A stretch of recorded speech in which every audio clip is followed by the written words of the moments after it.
આજે આપણે જે મૂઠિયા કરવાના છે એ મિક્સ વેજના છે.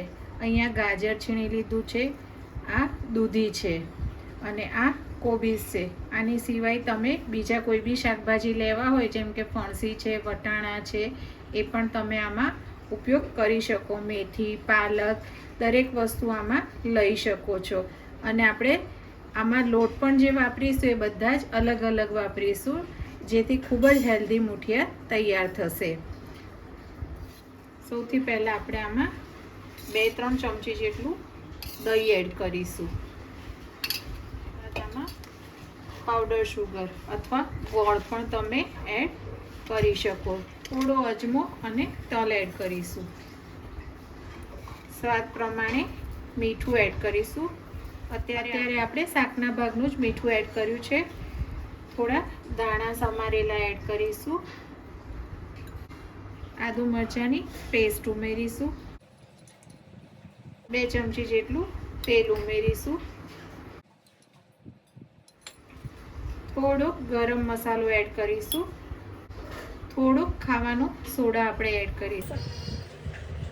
બધી જ વસ્તુને મિક્સ કરી દઈશું, જેથી જે પાણી છૂટે એની અંદર જ આપણો લોટ સરસ રીતે મિક્સ થઈ જાય. આપણે અહીંયા હળદર એડ કરીશું, ધાણા પાવડર એડ કરીશું, લાલ મરચું થોડુંક જ નાખીશું, કારણ કે લીલા મરચાં લીધેલા છે. અહીંયા મેં જે મૂઠિયા માટે લોટ લીધો છે એમાં સૌથી પહેલાં આ જુવારનો લોટ છે, જે અડધો કપ છે. અડધો કપ કણકી કોરમાનો એટલે કે હાંડવા ઢોકળાનો છે. આ છે એ લાપસીનો લોટ છે, આ લાડવાનો લોટ છે અને આ ચણાનો લોટ છે. આ બધા લોટ આપણે અંદર મિક્સ કરીશું.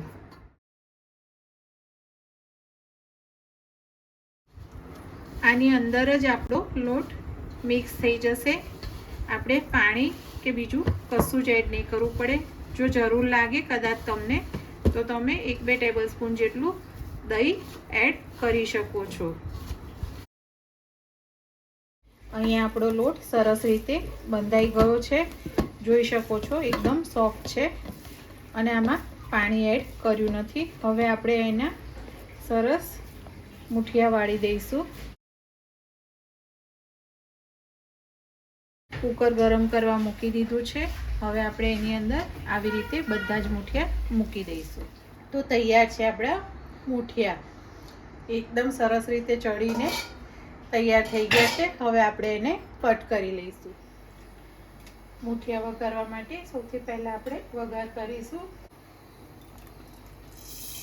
રાઈ એડ કરીશું.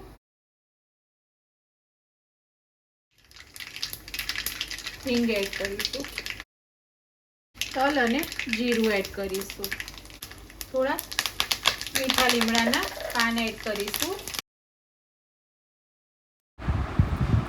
તો તૈયાર છે અહીંયા આપણા વેજીટેબલ મૂઠિયા.